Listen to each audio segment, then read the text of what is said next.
ওখানে দেয় না।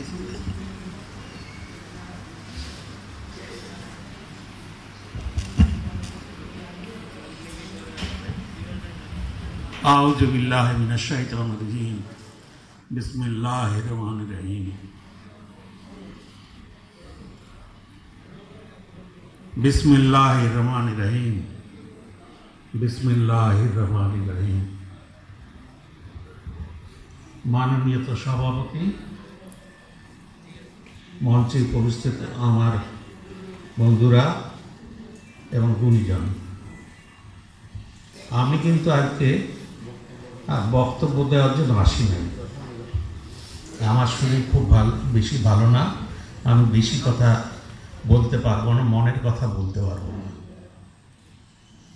আজকে শেরে বাংলা উদ্দেশ্যে এই সেমিনার, তা আমি এই শের ই বাংলা এটা পটভূমি আপনাদের বলে দিই।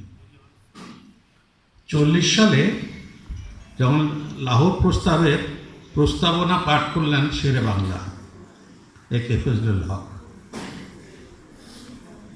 আগে তার দিনে নেতারা বক্তৃতা করতেন, প্রস্তাবনা থাকলে একজন প্রস্তাবক, দায়িত্ব অনেক নেতা তখন ছিল, বহু দৌলতুজ্জামান থেকে শুরু করে পাকিস্তান, ভারত, এই বাংলা অনেক নেতা ছিল।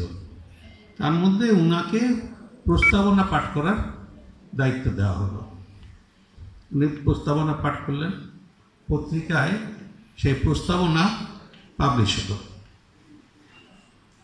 এখন এটা লাহোরে হলো।